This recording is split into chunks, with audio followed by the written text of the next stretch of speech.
So, we are answering our questions for chapter 12 of A Long Walk to Water. And our first question, what is the red giraffe Naya describes? What is being built in her village? So, for this, it is a bore driller. Um, wait, um, bore drilling machine.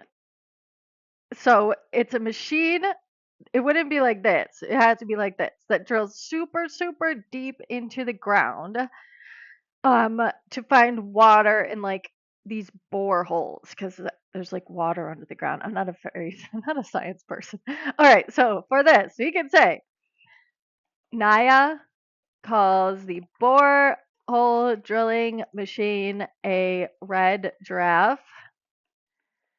This metaphor shows that Naya does not understand how the workers are going to find water under the ground.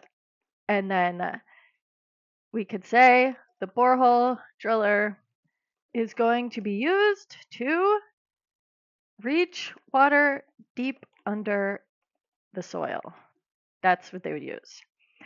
Our next question. When we get to Selva's story, are not good. It was not his mother here. Instead, he closes his mouth. The woman was not his mother. And we also learned he's still thinking about his uncle and his family, obviously, and he is all alone. He believes he's the only one left in his family. Now, so he is at this refugee camp, and we have a 6 year time pass. So 6 years have went by. So if Salva was 11, he would now be 17. And I'll put this, Salva is now 17 years old. That is how long he has been in this refugee camp. That would mean that's how long the war has been going on. And we could say they're going to close the camp. Everyone will have to leave. And we hear these rumors. So basically, when a country is has a refugee camp, non-government organizations like the Red Cross or like the United Nations relief agencies would work and provide food and shelter and all the needs, education, healthcare, because a refugee camp, the people aren't just like able to go into the country and work. Like if it was in Ethiopia, like this one, so all these people would be Sudanese. So they're not Ethiopian citizens. So like they wouldn't just be able to leave the camp. That's where they wait for years until another country says, okay, we're accepting this many refugees seeking asylum. So asylum would mean safety. Or the conflict ends and they go home to where they had lived before, where they want to return. Now, in this case, Ethiopia is no longer going to be able to keep the camp open. So they're going to move everyone out. And there would be a school tent there. So he was attending school, but it was through these agencies. That's the only way he would be able to. He wouldn't have been able to attend school in Ethiopia. He would be able to attend school in the refugee camp. And there's immediate chaos, obviously. We could say, why are they so hostile? Probably because they were also going through a conflict. So we could say, Salva states that there were rumors that the Ethiopian government was under duress and would no longer be able to keep the refugee camp afloat, operational, operational. So then we can say here, like, they're shooting at them.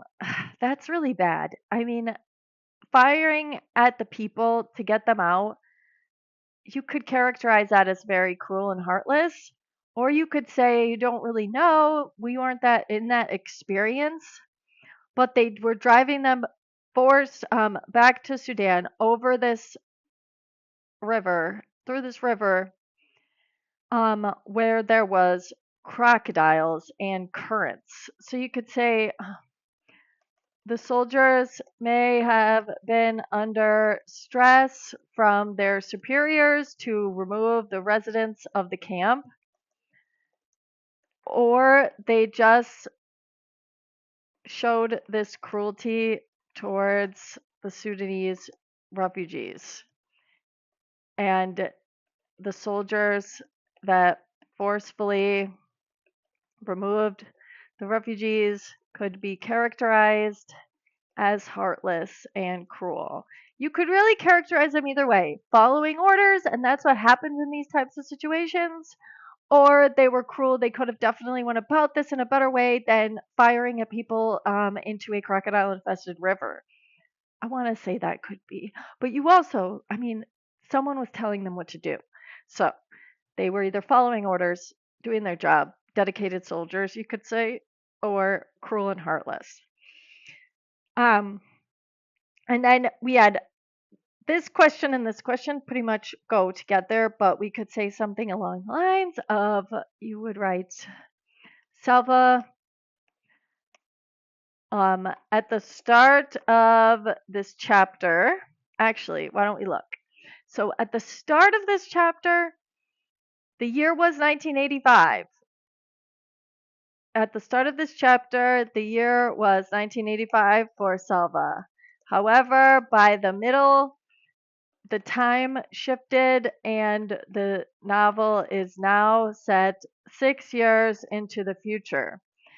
Salva has been waiting at the camp to return to his home, but the Ethiopian government is going through a conflict and no longer can house the displaced people. Displaced people, refugees, asylum seekers, those would all be terms you could use in your written responses. And no longer, and can no longer. And then for our figurative language, there was quite a lot. He felt as though he were standing on the edge of a giant hole, a hole filled with despair and nothingness. That's definitely figurative language, right? That would be a metaphor. I could say he felt like he felt he felt as though he were standing on the edge of a giant hole. Wait, can I get this? Of a giant hole. A hole filled with the black despair of nothingness. And that would be a metaphor. And I will look for others as well. And that, wait, I got to change this. I want that to be bold and that to be not. Okay, so we'll go into this one too. We have if I get one, rumors skirted around the camp. Rumors skittered. Skittered might be a verb, which in that case can't move lightly. So that actually, I'll put that. That is a personification. Rumors skittered around the camp would be an example of personification because rumors are not capable of movement. And skitter means to move lightly and quickly or hurriedly. Means to move lightly, quickly, or hurriedly. Actually, I won't do that because fine. Wait, I don't like to use a. If you use a definition, then you have to say where you got it. But we got it from Oxford Languages, so dictionary definition. We'll paste that in there. You would just have to cite the dictionary you used to move lightly and quickly or hurriedly. Oxford Dictionary. There you go. So, therefore, that can't move. Rumors are spoken word and they cannot move. So, that is personification. So, you could say by implying that the rumors are moving themselves, the statement is personification. And then, now we'll go into 13. So, we will have our first question about Naya. Naya thought it was funny. You had to have water. You had to have water to find water. Water had to be flowing constantly from the borehole to keep it running, the drill running smoothly. The bag spring lead. It had to be repatched. The crew was discouraged. They wanted to stop working, but their boss kept them going. All the workers would have the same blue overalls. Eyes could tell who was the boss. He was the 2 men who had first come to the village. Ooh, the other man seemed to be his assistant. And we have on here, if that didn't work, he would get angry. We could maybe say the bag spring and the drilling could not go on. So Naya's, if she would be initially unhappy, we could say because it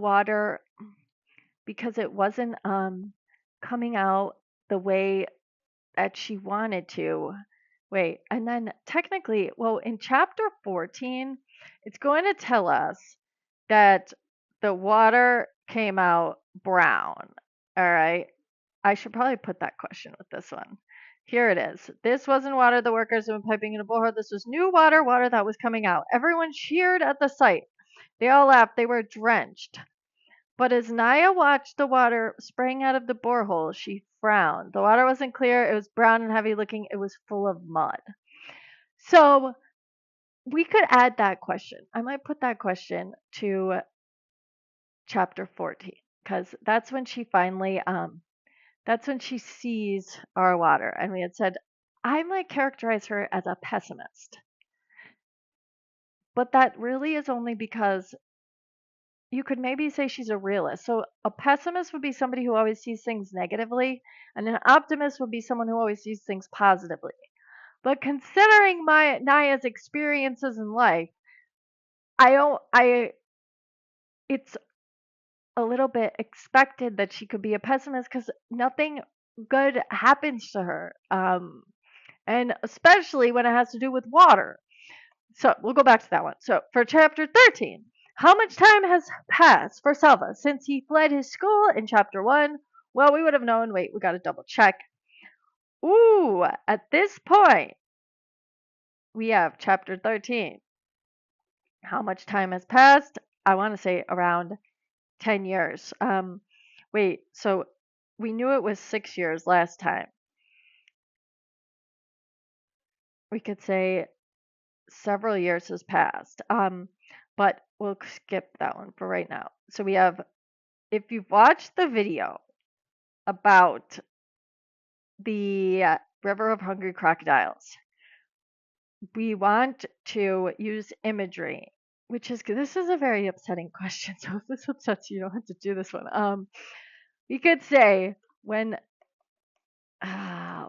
Salva and the other refugees are forced to cross the Gayo River, there are strong currents and wild crocodiles in the water. We could say, Park writes about a boy grabbing Salva. The reader can feel Salva being pushed under the water and taste I don't know. The reader can feel Salva being pushed under the water and feel the currents pushing him under. Then we can say he's kicking, clogging, holding. He threw his head. He could do nothing but gasp and toad And then all of a sudden, he sees the boy got killed. So you could maybe write,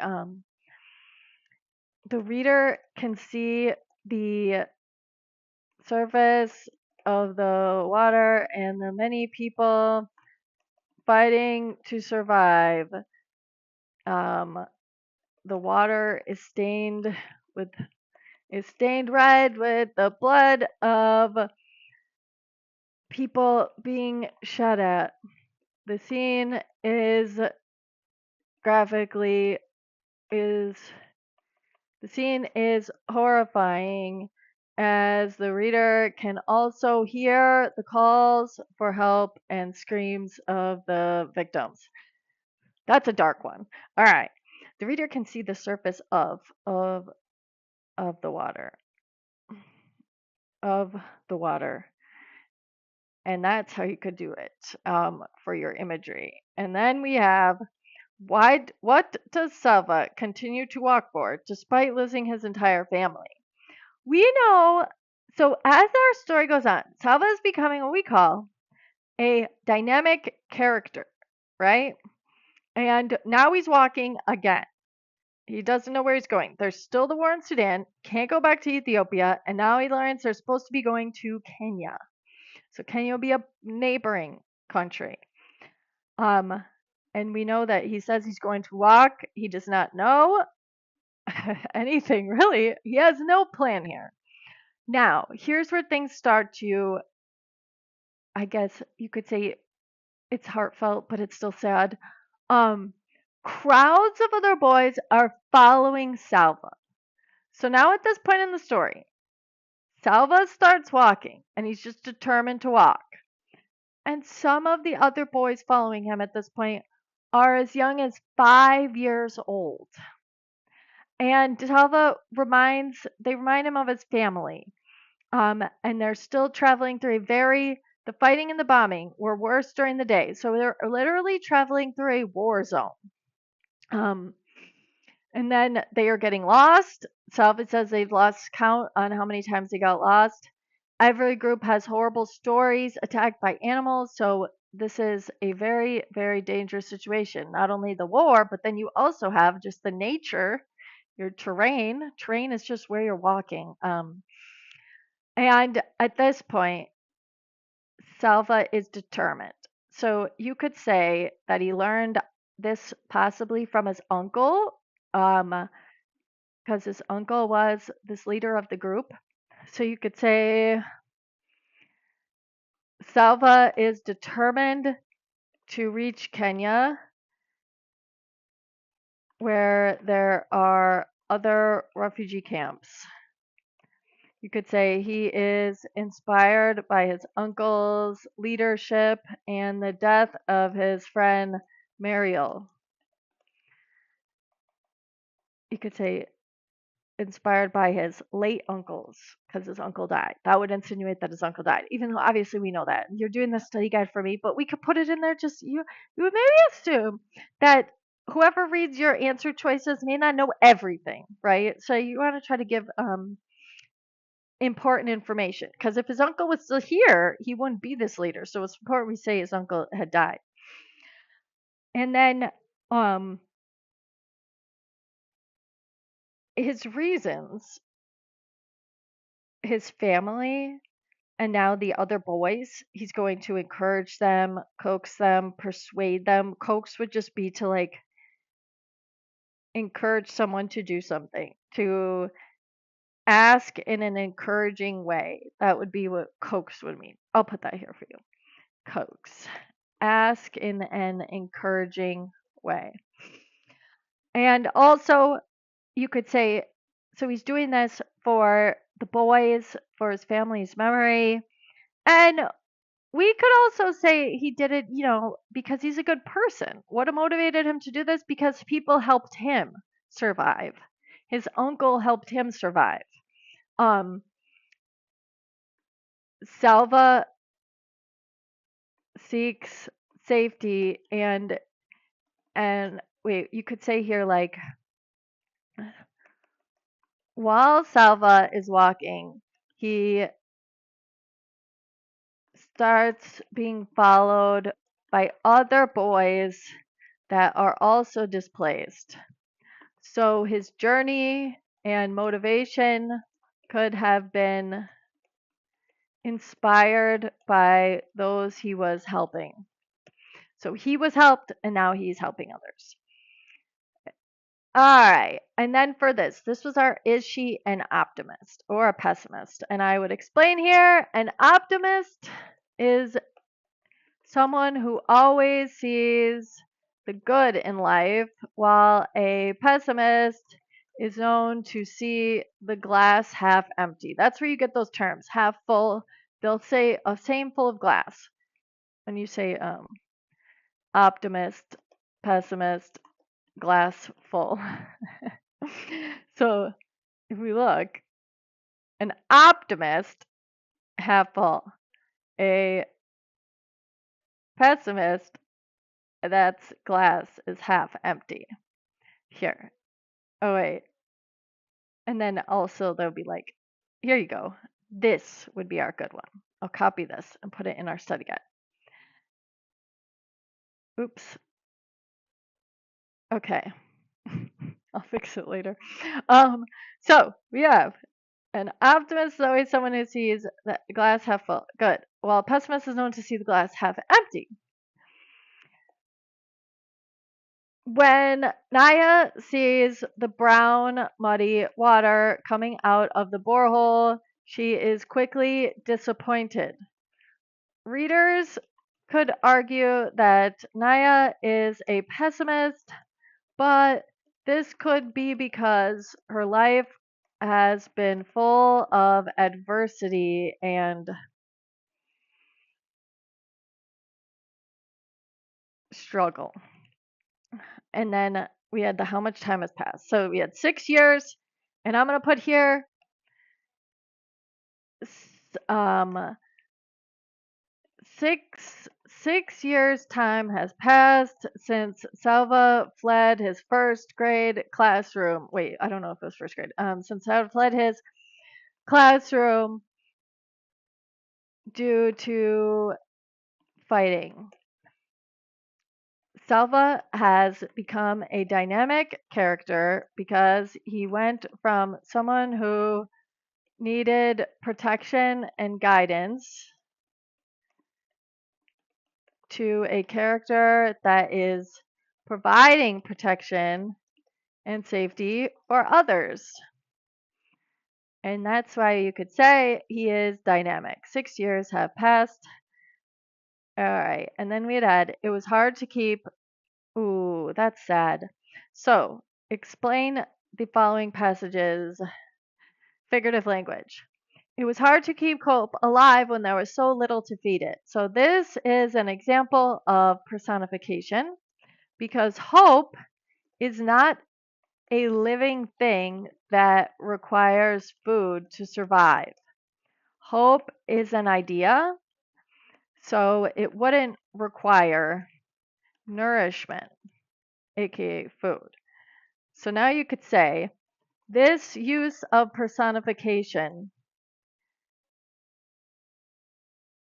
is showing that there was actually no food or water for the boys as they were trying to reach their destination, their safe destination. It is difficult.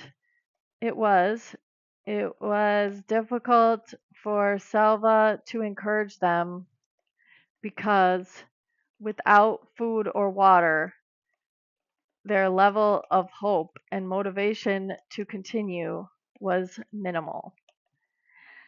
There you go. All right. Now, what does Salva learn from the aid worker? This part is important. So, Salva is going to meet an aid worker here. Okay. So, we're in chapter 14. We skipped around a little bit. I'm sorry. Here we go. Right on the page. So now Selva reaches this place. He reaches the next refugee camp, right? And this one's going to be in Kenya. I skipped all that. Sorry. He's 21 years old. So wait, for the past 5 years, he had been living in a refugee camp in northern Kenya. First at Kakumu, then at Ifo. Okay, wait. So Kakumu is a real refugee camp, and it recently actually just closed. It's saying it felt like you are leaving a prison. So if you go, all right, here we go. So this is the town and the place called Nowhere. This article is from April 11th. So when Salva's talking about this place, Kakuma in Swahili means nowhere.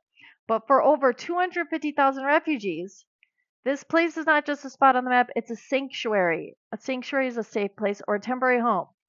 So basically, this article is talking about how when you're in the camp, you're in the camp. You're not allowed to leave. If you leave, you're done. You have to go forever. Like you're leaving, you're not coming back.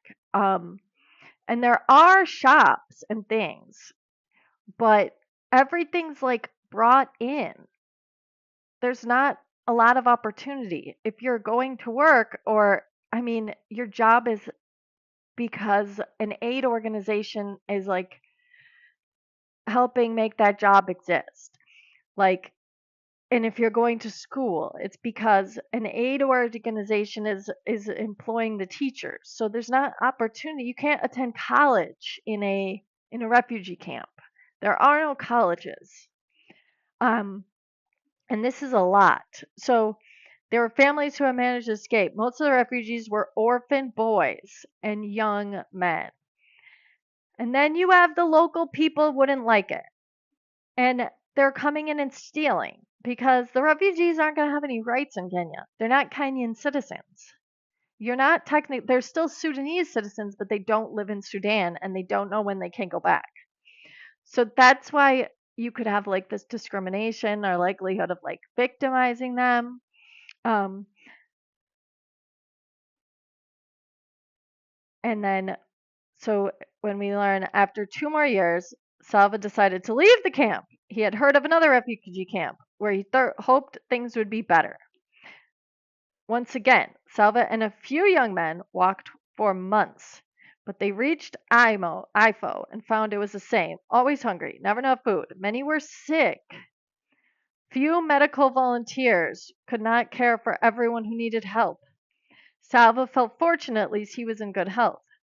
See, he wanted to work, but there's no jobs. There wouldn't be anywhere to work. So now he comes across, here's our quote. It was hard to keep a quote alive when there's so little to feed it. Michael. So Michael is from Ireland, so he would have spoke English. Few of the refugees spoke English, so communication with the workers was often difficult. And Salva has already picked up some English. And then we would have, you seem interested in English, would you like to learn? This is going to be a very big deal for this, for Salva. You learn fast because you work hard. And he wanted to read English before. Salva did not know if any other aid workers would take the time to teach him. So you really have to take these opportunities like everywhere you get. And then there's a rumor that 3,000 boys. So this is what everyone waits for in a refugee camp. That a country's going to step up and say, we are taking refugees. And then that would be his opportunity here. And if Salva is able to speak English, we may have something here. And this part's also sad. They only want healthy people. So basically, if you get sick in a refugee camp, I mean, that's difficult. You're not going to be chosen. So you will probably end up dying in there. And they have other stipulations. They're not going to take anyone that was a soldier. Well, that is when it's a war-torn conflict that was taking child soldiers. This isn't very fair. So now if you were a child soldier, you would either have to lie or you're not going to be able to go. You're not going to be able to get a new life or opportunity in another country. And as time goes, Salva's not getting picked. Many of the boys were younger.